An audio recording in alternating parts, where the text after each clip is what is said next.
Empire.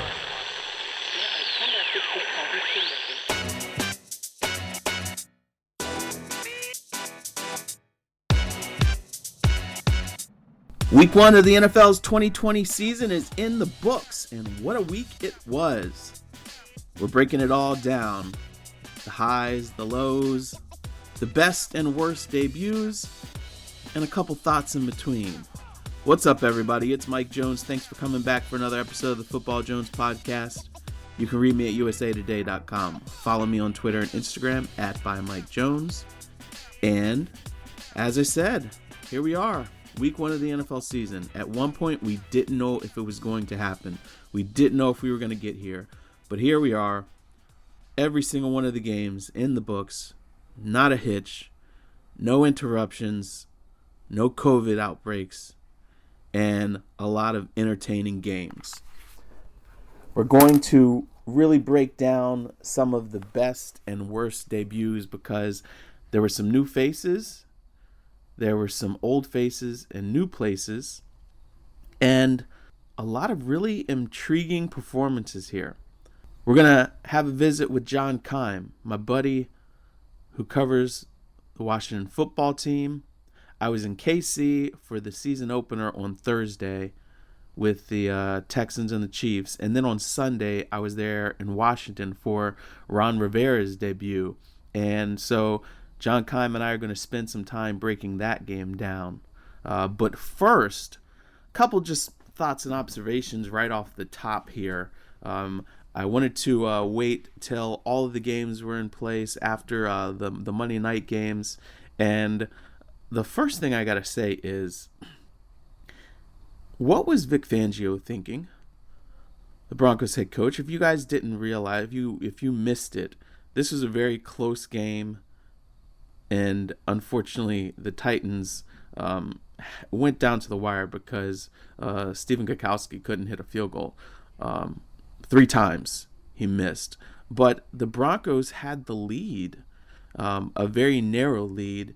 And Vic Fangio had his timeouts and just continued to let the clock run down with less than a minute left. I guess he thought that because Gostkowski had missed 3 field goals that he wasn't going to make his 4th attempt, and then they got the ball back with just mere seconds to try to have to go the length of the field for a field goal. And Drew Lock had been playing very well, but that he just put his team in an impossible situation. Just awful clock management from a guy who has coached football for a long time. Now, he hasn't been a head coach for a long time, but that was just mind-boggling to me. So the Tennessee Titans weathered the storm and hung on to win that game. But it just, 16-14, but it shouldn't have come down to that. Fangio really didn't give himself and his team a chance. And so Week 1 ended in a head-scratcher kind of way. Now, there were other head-scratchers, and we're going to get to that, but just off the top, I thought that was one of the most bizarre decision-making displays that we saw there. Another thing that really stood out to me this week, before we get into our best and worst of the debuts and our visit with John Keim from the John Keim Report and ESPN, was that we saw growth from every single one of the quarterbacks taken last year. Last year, outside of Kyler Murray, there really weren't a lot of bright spots from guys like Daniel Jones, Dwayne Haskins, Drew Lock. But I thought for Week 1, every single one of those guys played well. Now, they were not perfect. Kyler Murray was amazing. He rushed for almost 100 yards, threw for 200-something yards and a touchdown, led his team to an upset victory over the San Francisco 49ers on the road. Really impressive, and he is just thanking management for going out and getting DeAndre Hopkins, who had like 14 catches for 150-something yards, more than half of Kyler Murray's passing yardage, and completions went to Hopkins. But really, I tell you what, Kyler Murray is going to be scary. The flashes we saw last year looks like he's even more comfortable this year, and that's a good thing to see. But it also was good to see, look, Daniel Jones and the Giants, they lost to the Steelers 26-16. But I felt like for a kid who's coming in, who's learning a new system. He just looked way more polished and comfortable. His anticipation was there. He was able to use his legs at time, to buy himself time in the pocket.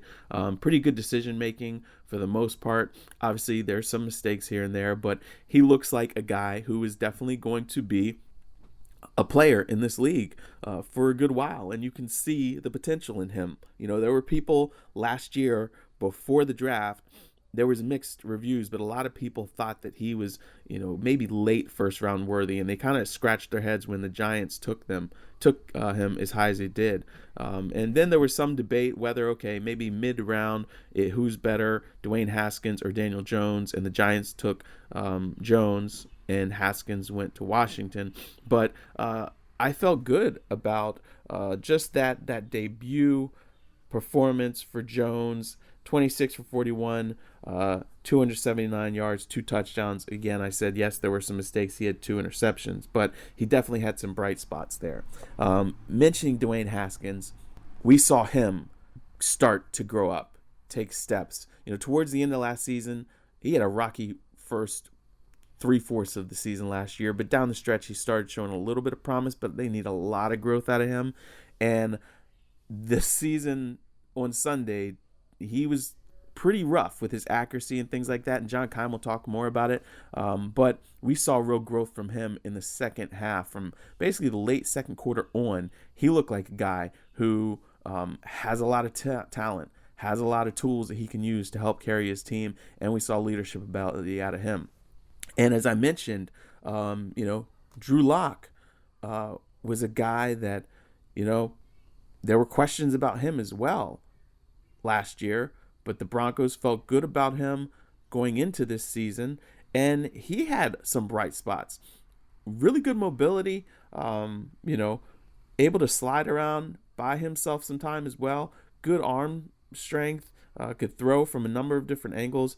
22 for 33, 216, and a touchdown. Again, none of these guys were perfect, but we definitely saw signs of growth out of them. And that's what you really want to see for those franchises who've invested a lot in them.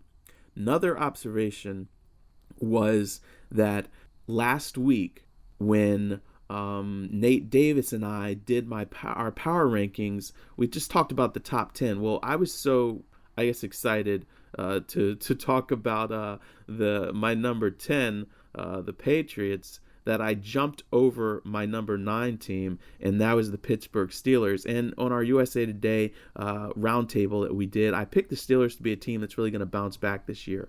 And we saw why last night. I tell you what, Big Ben is back and healthy. He had a strong game out there. And, it looks like, if that offense can stay healthy, obviously James Conner sprained an ankle. They were without him, but Big Ben, 229 yards, 3 touchdown passes, no interceptions.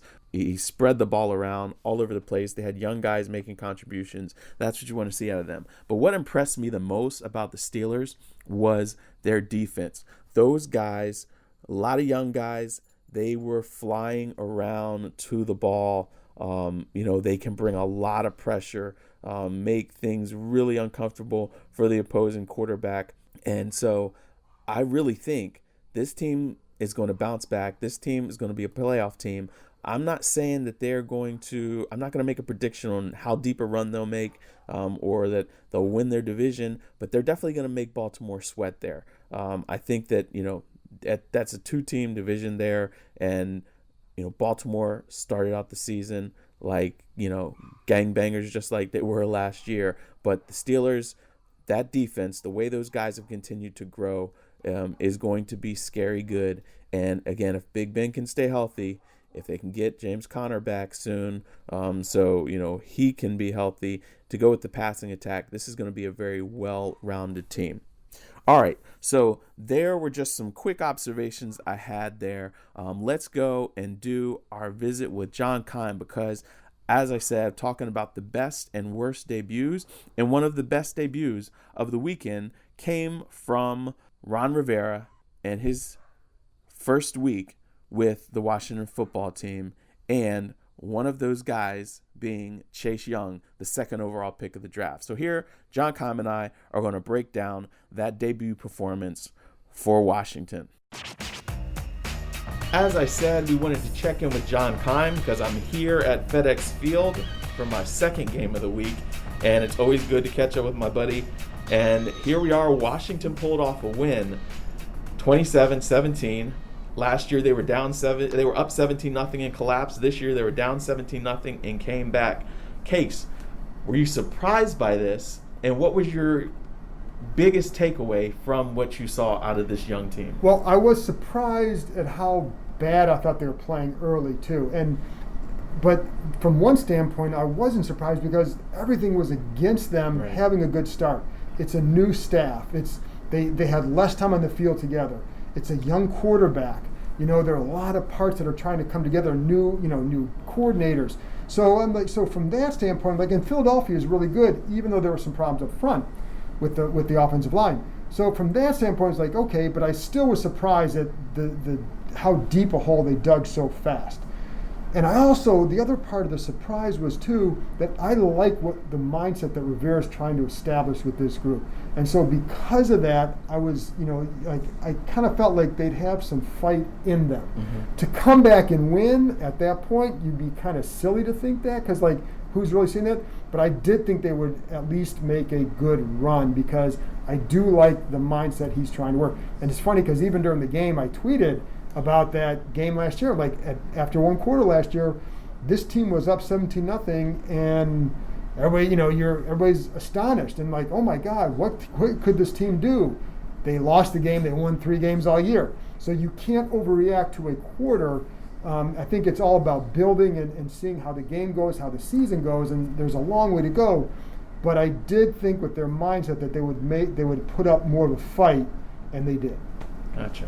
Now, Dwayne Haskins, what did you think about him? Because, look, we knew that this is going to be a learning process for him. He's young. He's been working on trying to learn how to lead, but he's also still learning this offense. No preseason games or anything like that. What kind of expectations did you have? What did you like?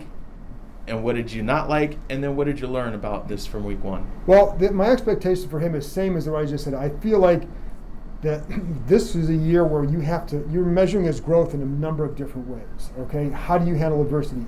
Are you becoming a good leader? You can't just go by the stats. You can't, because there are some issues that are working against him in some of those areas. And I think his own inexperience is working against him too. He's still a young quarterback. I felt he had a really good offseason. You've talked about it, I've talked about it, and so that was all good. But again, first game, I don't expect him to come out firing away. They don't have that talent. They don't have a tight end that's close to what the Eagles have. They don't have as much. So it's all about growth in a number of areas. And what I didn't like early on was he didn't look relaxed. Mm-hmm. He looked tense in the pocket. He was inaccurate, not just missing high, he was missing low on some throws. He doesn't miss low on throws, he misses high. So when he's missing low, there's you wonder what else is going on here. You need to kind of relax a little bit. And I felt like they got him into a rhythm late in the first half with a couple good slant calls. And so then from there, though, what I liked is he gutted it out. Right. I mean, it wasn't going well for you, and you didn't fold. That's a good sign. And like I said, I'm really big on the mindset because I think mindset carries you forward. But for him, that's what I really liked, that he didn't make a mistake that hurt them. He didn't cost them points with anything like that. Right. He hung in there. He made some good plays down the stretch. I think that run he had, I think sometimes you get a quarterback who gets that run, it's like you made a play. Yeah. Now you can start to relax. Right. So I liked those signs. I mean, stats aren't going to be there for him for a lot of these games. Right. They just don't have that talent yet. But I do think that was those are the areas that I felt like he grew in that I liked. And then, I know he talked, it was the halftime speech. Right. That was a good step too. Yeah. It's not like leadership isn't just about getting up and giving a rah-rah speech. It's not that. You know that. Yeah. I know that. We've known a lot of guys who have done that who you wouldn't consider leaders. Mm-hmm. But after the offseason he's had, I do think it was important for him to go that Ron Rivera was getting an IV. got to step away. Somebody's got to come up and step up. And it was Dwayne, and I think that's a good sign for him too. Yeah, and as Fabian Moreau said, we felt it.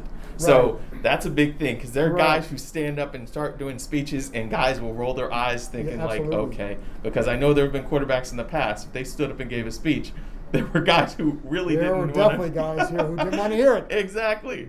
Yeah.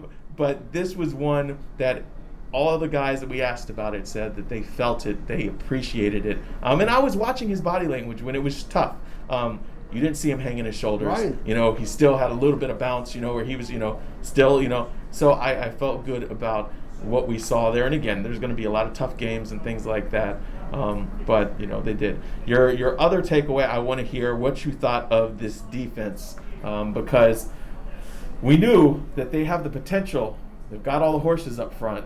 What did you think about what you saw from them?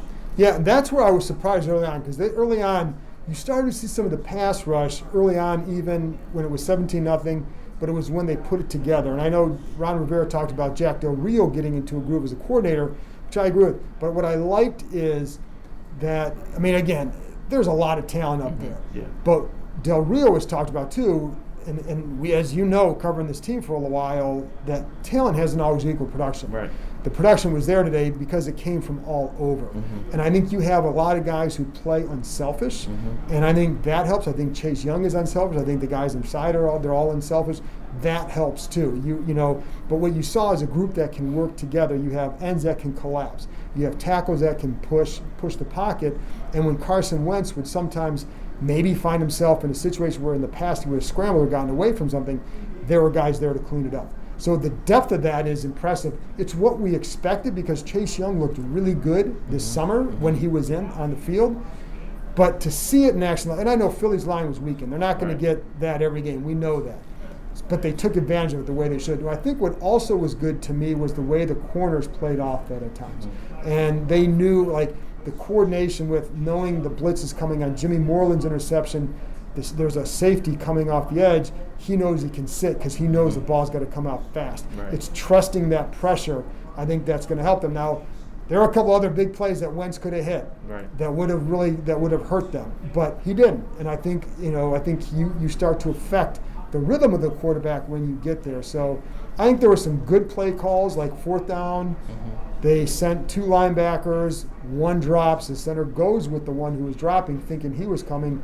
The other one goes free for the sack. So they're able to be a little bit creative off it, but it does still start with that group of four, and it was impressive. And I think there's still some areas for this defense to grow, but definitely.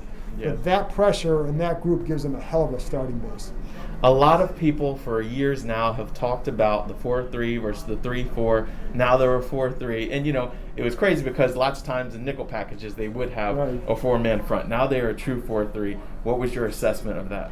I think for years, my take for years on that was it wasn't about the 3-4, 4-3 because the 3-4 works. Teams have won Super Bowls with it recently. It works. And everybody plays so many sub-packages that you are in a 4-3 look-a-lot. But what I started to see last year is I did feel like a lot of these guys would do well in a 4-3.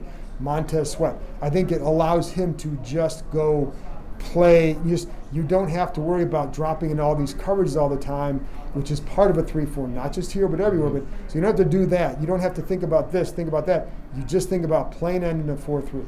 That I think helped too. That helps them. So I like that. I like for this defensive front that they can play that, and I do think there's some flexibility with guys like Young and Montez Sweat with their ability to play some games off that with some of their inside rushes or whatever. But I do think it fits this group, and I think it allows pass rushers just to then focus on rushing on those downs, and I think that helps them. Yeah, and that's a big important thing about coaching is understanding the talent that you have and how to fit it to them. And sometimes we've seen them try to fit guys into a thing that didn't really work. My problem with the 3-4 was always you didn't always have the talent to play. It wasn't even so much that it's a 3-4, it's the talent procurement. It's the guys, you didn't have that dynamic outside linebacker ever.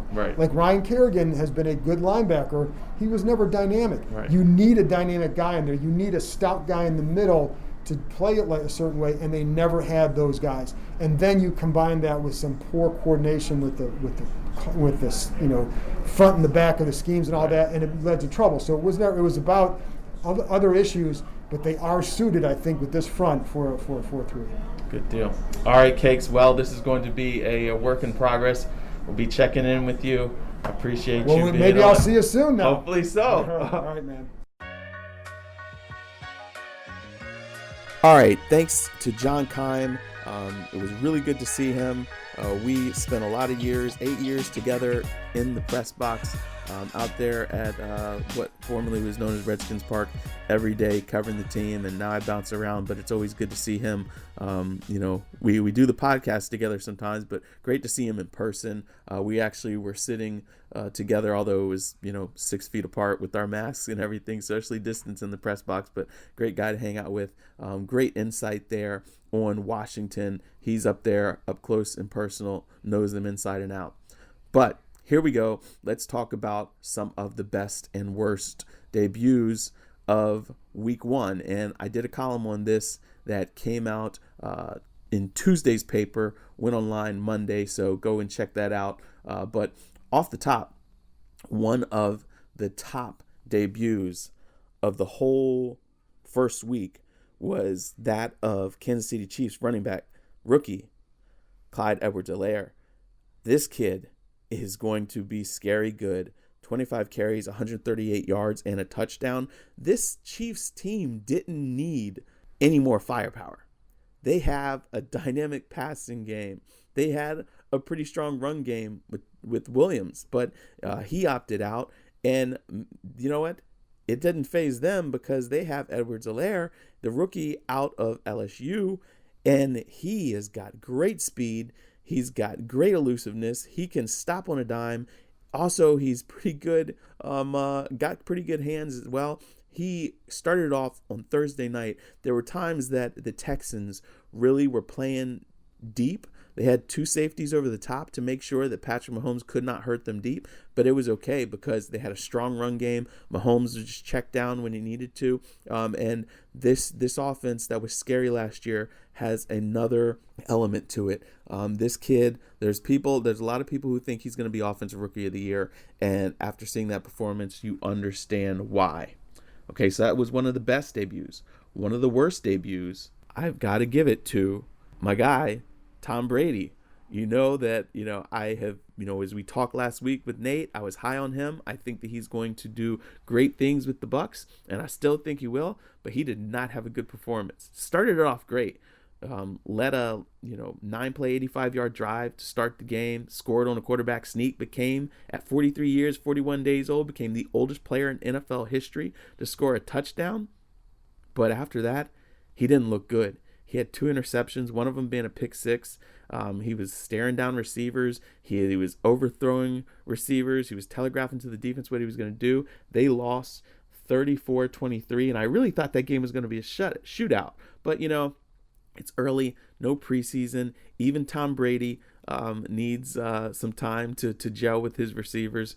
So he was one of the worst. One of the best performances as a debut, and I'm not talking just about everybody of the week, but new face in a different place, or this was a old face in a new place, had to go to Cam Newton, taking over for Tom Brady in New England.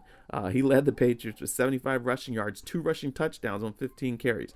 The touchdowns and the yardage total was a record for a Bill Belichick quarterback. I think this is going to be a really, really intriguing marriage here. Cam looked right at home. His passing numbers weren't gaudy. I think it was like 150 passing yards, and they are not going to be able to get away with only passing the ball that infrequently every single week. But what they do well, and they did well with Brady, was Josh McDaniels loves the play action pass. And with Cam, now you have a guy who can run the play action. You don't know after that play action, which is going to cause hesitation in the minds of the defense, is he going to pass the ball or is he going to run? We're going to see, I think, them pull out all kinds of stops. It's going to be really interesting to see how that goes. So he was one of the best debuts. One of the worst debuts, Phillip Rivers, another aging quarterback in a new place. And I tell you what, he looked like the guy that the Chargers parted ways with this offseason. Just like last year, he may still have a strong arm, but his accuracy wasn't quite the greatest at times. He forced a lot of things, so he threw 2 interceptions. He actually threw 3. One of them was called back because of a penalty. And his team, which is supposed to be a playoff team, lost to Jacksonville, which has just unloaded all kinds of talent and is working with, basically a bunch of, young, unproven guys. And Phillip Rivers just did not look good. Again, yes, takes time, got to get adjusted to, new surroundings and everything like that, but he still looked like the guy that we saw last year. Back to one of the best debuts, DeAndre Hopkins. As we mentioned, he was a monster for Arizona, and this is going to be a great tandem there for Kyler Murray and him and their passing attack. Like I said, 14 catches, 151 yards on 16 targets, and a 24-20 victory.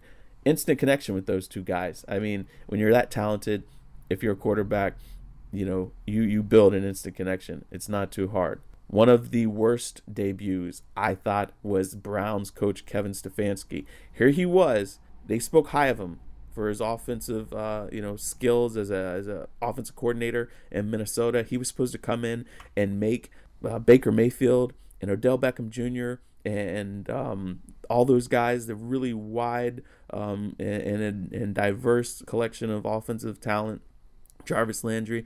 He was supposed to elevate them. And they hired him over Eric Bieniemy, who has a long track record of success, is coming off of a Super Bowl. Well, Stefanski and the Browns looked awful in week 1. I know it takes time when you're a new head coach, especially with no training camp, a traditional training camp and preseason, but those guys did not look prepared. Baker Mayfield looked pretty bad. The offense only mustered 6 points. The defense was woefully prepared. I know they were playing the Baltimore Ravens, who are going to contend for a trip to the Super Bowl this year. But that was an awful debut out of Kevin Stefanski. A great debut, well, not great, but very good debut, was Joe Burrow, the first overall pick, Cincinnati Bengals. Look, he wasn't perfect, but he showed he's got good mobility, scored on a 23-yard touchdown run, and he also passed for 193 yards. He was at his best late in the game, a rookie, under pressure, leads his team on a comeback drive, completes 7 of 10 passes for 60 yards, puts them on the 3-yard line. They have to just hit a field goal to win the game. Kicker missed the field goal. Freaking kicker missed the field goal. Spoiled the comeback performance in the debut by Joe Burrow. But A.J. Green said, this kid is unbelievable. He raved about him. He said that guy don't flinch. The way he handled himself on that last drive was unbelievable. The way he handled it after adversity, because he bounced back from an interception in the drive before that, he said, we have a special one in Joe. And I agree with him. I think we're going to see a lot of good stuff out of him. It's going to be interesting to see how that team, it's a young team, how they grow together. But pretty good performance for the number 1 overall pick in week 1. Those are some of the best and worst. As I said, I wrote a column about this. I've got more people on the list. You can go check it out at usatoday.com. Hope you guys have a great week. I don't know about you, but I'm really looking forward to an exciting week 2. I'm going to be in Philadelphia for the Rams versus the Eagles. And Eagles, like we said, coming off of a tough loss. They're injury riddled up front on their offensive line. Aaron Donald is going to feast on them. But we will see how it all plays out. If you guys have any questions, feel free to shoot me an email, and I will discuss whatever, do the Q&A here on the podcast. Or my email is mjones@usatoday.com, or you can hit me up on Twitter @ByMikeJones, and I will discuss it and throw it into some of the discussions that I'll have with other reporters. We're working with the coronavirus restrictions, trying to get some players. We don't have the locker room access like we did in years past. We're still going to bring you all kinds of great information throughout the season. I'm excited. Just everybody out there, please stay safe, stay healthy, and I will talk to you guys again next week.